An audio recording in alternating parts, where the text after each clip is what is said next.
that was blowing ash all over Europe, and everybody was ticked off because it was interfering with the airplane flight lanes and stuff. Well, that's actually a really wonderful event for the Earth because it remineralizes the Earth, especially with these ormus elements, these monoatomics. Um, but that volcano, you can actually go to YouTube and you can search on Iceland volcano lightning, and you can see video of this volcano as it's blowing, and you'll see lightning shooting up out of the volcano into the sky. And the reason that is because these one of the properties of these superconducting minerals, these ormus elements, is that because they're superconductors, they create superconducting fields, which are known as Meissner fields, and they can generate huge amounts of energy that want to ground out. And that's exactly what goes on when these volcanoes are blowing. They're creating all this ash, all this highly monoatomic ash, and it's creating these Meissner fields that discharge, and you see all this lightning. And of course, conventional scientists are baffled. They don't understand it because they don't know about monoatomics. But that's one of the things one of the evidences you can see of the superconductivity with these volcanic minerals. And the cool thing is, you can take these minerals and do things with them to get ormus into your own self. Oops. I don't know what happened there. Did I hit the wrong button? There we go. Okay. Okay, so that's a little bit about ormus. Now, what is scalar energy? Now, I don't really like the name scalar energy because it's kind of confusing. If you come from a science background in particular, there's scalar physics and there's scalar mathematics, and it really has nothing to do with what people are referring to of this subtle energy known as scalar energy. But Dr. Konstantin Meil from Germany has kind of popularized that phrase in certain circles, and so I kind of got hooked on it back in the day when I was listening to him. And so I'll for argument purposes, we'll just call it scalar energy. But it's just a subtle energy that's superluminal, meaning that it travels faster than light. And it actually is light, but it travels faster than what we've been told is the speed of light. As it turns out, the speed of light is not fixed, and it's not necessarily 186,000 miles per second either.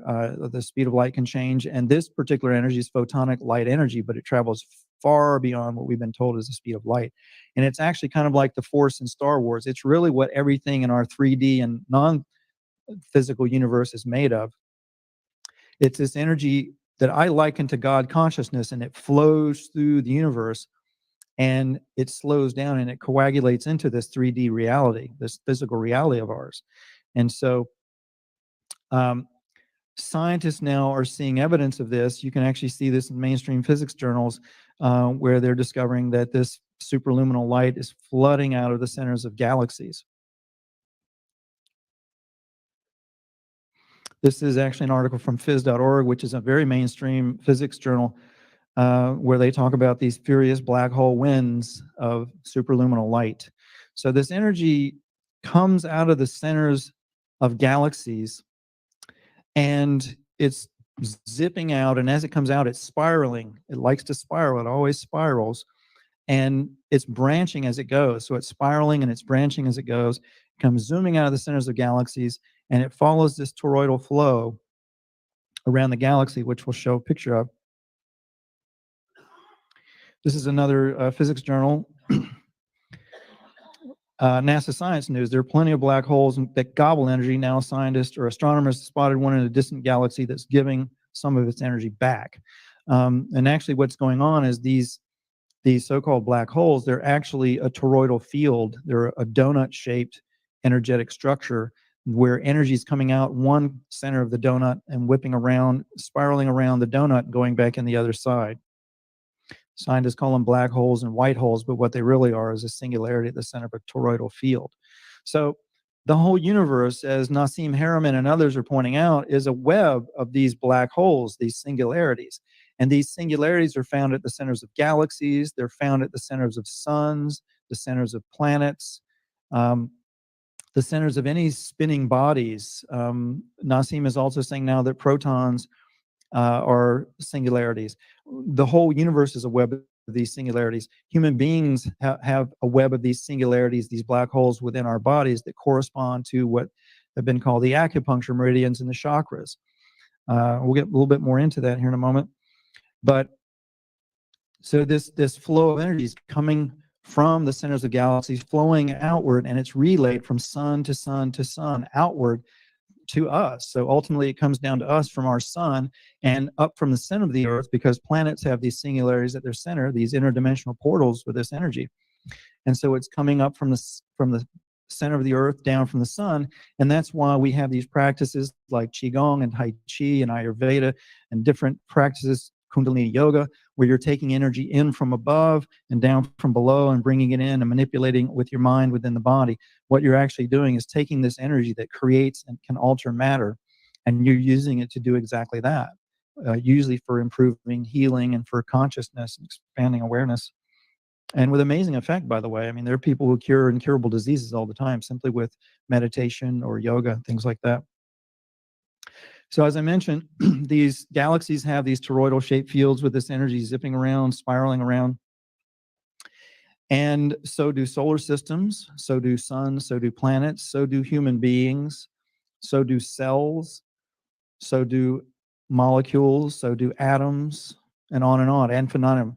From the microscopic to the macroscopic, we've got this web of these black holes, and each of them have these toroidal fields around them, and you can do things with them.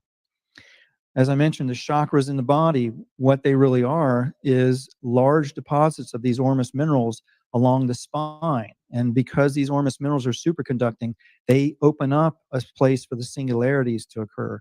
So throughout the body, the acupuncture meridians, the DNA is loaded up with these ormus elements. The brain neural pathways are loaded up with them. The spine has these large nodes of them, and that correlates to the chakras along the spine. Now, the brain is actually a scalar wave transceiver. It picks up this God consciousness flowing through the cosmos and rebroadcasts it outward and creates this local toroidal field around you. And this is how we create our reality. It's not some metaphysical metaphor. We actually put out this field, we grab this energy, or we're conduits of this energy, and we put out this field. And this is how, because this energy can be converted into matter and other types of energy that we can see and measure, this is how we create our reality. So if you understand that, this is one of the biggest secrets that the powers that be on this planet do not want us to understand. They don't want us to understand our own power, our ability to create our reality, and our ability to alter matter and alter reality, especially within our own bodies. Now, as I mentioned, the DNA is loaded with these ormus elements, and it gives the DNA superconducting properties. And so this is how consciousness meets the physical body. When you hear doctors talk about the mind-body connection, well, if there really is a mind-body connection, then there has to be a mechanism for it. And that mechanism is in the DNA. The DNA is a superconducting antenna, and it is the interface, or one of the interfaces, I should say, for consciousness and the physical body. Now, crystals also contain these monoatomic ormus elements in them. They're hiding within. And again, you have to understand that when you analyze elements to see if you can find these ormus elements in them, in conventional analysis techniques, they don't show up because they're this meta matter, and they actually collapse into other forms. They collapse into other elements. So in analysis like spectroscopy, for example, which is kind of like the acid test to determine what something's made of, these ormus elements don't show up because they collapse into other elements. And so they don't show up as monoatomic gold or whatever. But they're hiding within crystals, and this is what gives crystals the piezoelectric effect. For you geeks out there, you physics or engineering geeks, the piezoelectric effect is simply the ability for a crystal to emit electricity.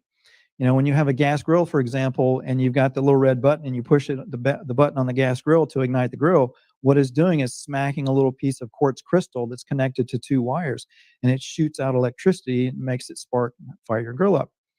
So that's the piezoelectric effect. Well, it turns out if you squeeze on a crystal instead of smacking it, it will put out scalar waves, and you can do some very interesting things with it. Now, the ancients observed this. This is nothing new to humanity. The ancients have known about this for, as long as we've been around, and they observed it in nature. They observed it, for example, in eggs. The egg form is very, very conducive to the living organism, the growing living organism inside of it. And it's because the shape combined with the fact that this bone, this calcium that an egg is made of, is high in monoatomic elements. So what you've got is a superconducting antenna that directs this God consciousness flowing through the cosmos in concentrated doses into the inside of that egg form. So the ancients noticed this, and they started building um, devices and things to mimic that. And that's why you see the Greek amphoras, for example, that have this egg shape for storing food and water. Or kimchi pots, for example. Kimchi pots and the old amphoras, they were made out of high ormus soil. Soil that's high in these volcanic minerals in this egg form that concentrates, just like an egg, it concentrates life force inside the vessel. Then in the case of kimchi, the traditional kimchi pots are always made out of specific clay, and they bury it in the ground for several months. It goes through several different astrological cycles. A lot of this knowledge has been lost in modern times, but the ancients knew to put this stuff in the ground at certain times when the moon and the sun were in certain positions, to leave it in the ground for a certain period of time before pulling it out. And then what happens is you get much higher levels of nutrients and much more digestible food. Well, Rudolf Steiner noted this as well, and he developed a method that's now used in biodynamic farming, where, for example, when I was first introduced to this years ago, I was, out of engineering school, but I wasn't aware of any of this stuff. I thought it was absolute nonsense. Some guy showed me, he took a 5-gallon bucket of water, he put some cow poop in it from a cow horn, stirred it up with his hand, and stirred it and vortexed it in one direction for a while, and then he would reverse and vortex in the other direction. He said, now, if you put this on your crops, it'll make them grow better. And I thought he was totally insane. But it turns out he was correct, because I didn't understand the very advanced physics involved in it. But Rudolf Steiner figured out that with chemical farming, this was back in the early 1900s, even then, it was obvious to him that chemical farming was going to destroy so much soil that we wouldn't have enough compost to go around to heal it all back and bring it back. So he developed these homeopathic methods for healing soil by taking cow poop and stuffing it in a cow horn and burying it underground for a full year. And then you dig it out and you take it and you put it into water and you vortex the water for a certain period of time in one direction and the other direction. And then you take that and dilute it and you spray it on large amounts of land. And it will radically improve the land because it accelerates microbe growth in the soil, which breaks down toxins, which improves nutrient levels, et cetera, et cetera. And so it really does work. And so when you understand the physics, this makes a lot more sense. This is actually a picture of a traditional preparation of what they call Steiner preps, where you take these cow horns, and again, these horns are Fibonacci curved. They're sacred geometrically curved horns made out of high ormus material. So you've got a superconducting cone in a Fibonacci curve that focuses energy into the inside of the horn, which, by the way, the reason horns are shaped the way they are and animals have them is because it's an antenna for them. That's why deer and horned animals are so sensitive to what's around them. They have to be. They have to know what predators are going to be around them. So you've got this superconducting antenna that's directing all this energy, this life force energy, into the inside of it. You stuff it full of cow poop, which is a probiotic mineral supplement, basically. You let it sit for a year. The Earth goes through the full astrological or astronomical cycle and all these different energies. One of the things I didn't mention is that these ormus elements, because they're superconductors, they're extremely sensitive to fields. So they can pick up the electromagnetic and scalar energies coming from many, many, many light years away in our cosmos. So when they're in the ground, they act like antennas in the ground, and they capture this cosmic energy and bring it into the soil and create fields within the soil that are very, very beneficial to living organisms, including microbes and earthworms and plants. So when you put them in these horns, you've got this perfect curve. The microbes eat up the cow poop, and what you're left with is a high ormus mineral, very, very dense ormus mineral supplement, which you can then put into water. And then when you vortex it, especially if you vortex it in a magnetic field, you'll make the ormus even more bioavailable. And then when you feed it to crops and soil, makes the microbes happy. They grow bigger. They eat more rocks, break them down into more bioavailable particle sizes, and the plants can uptake them, and then they're much healthier. Now, the ancients, again, they observed this. They were very observant of what was going on in nature. They were probably having help from extraterrestrials as well. And they noticed that volcanic mountains put off these vortexes.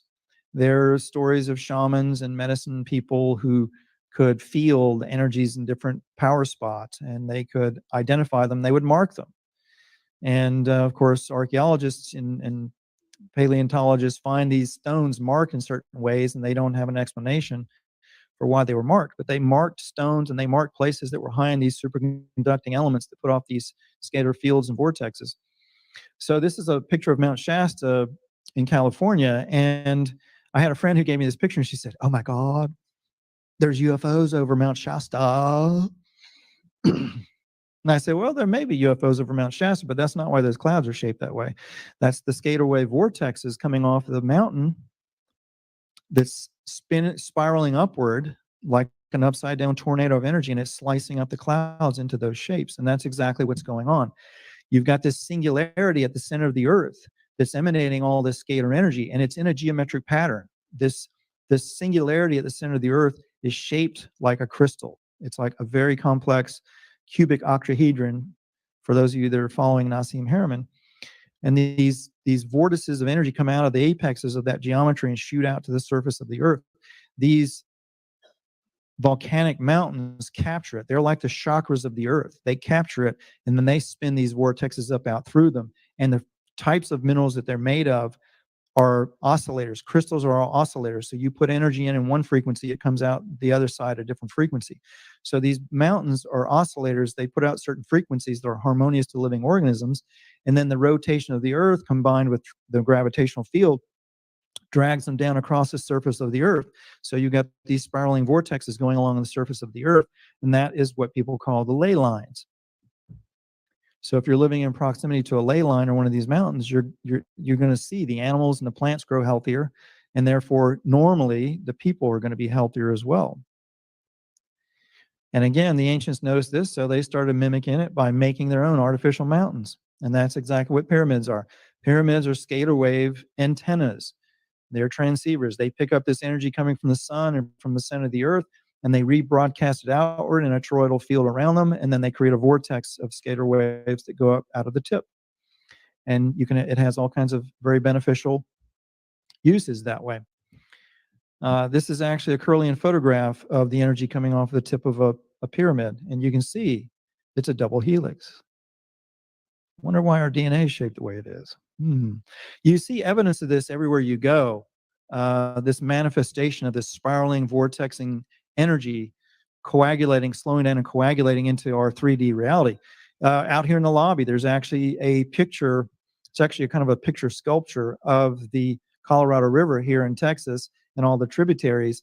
And if you look at it, it's winding back and forth. It's horseshoeing back and forth, almost bending back onto itself. And the reason is because that water wants to flow in a vortex. It's following the natural flow or the motion of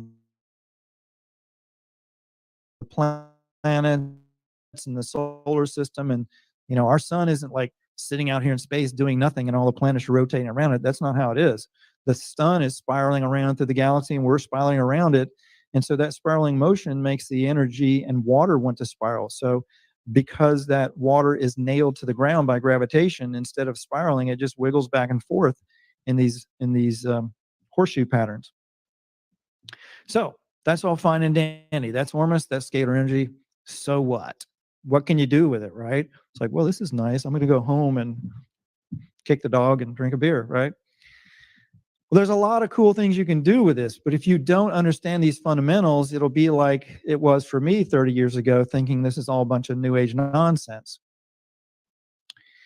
One of the applications that I'm a real big fan of is a quantum biofeedback device, as they're known, called the QXCI SKIO, or its newer cousin, the Indigo. And this device, basically, it's a combination of computer software and an interface and some straps that you hook up to your ankles and your wrists and your forehead. And it can actually read the scalar energetic signature of the matter in your body and compare it with a database of known values that it has, and then it can tell what's going on within your body.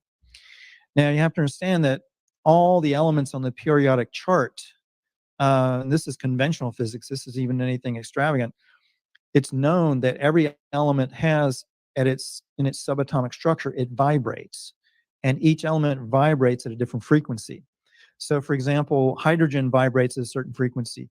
Oxygen vibrates at a certain frequency. If you combine two hydrogens and an oxygen atom together, it's going to have an overall frequency, and you can measure that and understand that's water. And so this is how the SKIA works. It basically looks at different levels of granularity within the body at the scalar vibrational frequencies of things, and it can identify if you've got heavy metals or toxins or parasites or pathogens or emotional issues with your parents or whatever. It's crazy what this thing can read. It can even detect ghosts in the room, believe it or not. And it's because emotions, human emotion and consciousness is a form of scalar energy. It's really just God consciousness. It's kind of localized. It's flowing through everything. We capture it, we use it, and we create our own little reality with it. But this is how this device is able to do some amazing things. It's not FDA approved as a diagnostic device, but I do use it an awful lot for screening. You can do things, for example, like test supplements, and you can actually use it to figure out what dosages of specific supplements are right for you, or if the supplement's not right for you. So I do that a lot when I'm doing testing of supplements. Um, Other things you can do with this energy, I actually make devices that utilize this energy for different purposes. Years ago, when I was making fermented foods, and I also would make these fermented brews using a product called effective microorganisms. And I started realizing, like, wow, I can do all these other things that haven't been done with fermentation. And one of them is putting the ferment in a scalar energy field. So I started learning about orgonite, and orgonite is a material basically that has some kind of non-conducting resin or substrate, like fiberglass resin or plastic or glass or something. And it has crystals in it, it has metal particles in it. And there are several different effects that occur with that. Basically, crystals themselves, as I mentioned, because they have these monoatomics in them, they put out they put out scalar waves all the time. They're like antennas for it. And if you squeeze on them, they'll put out even more because of the piezoelectric effect.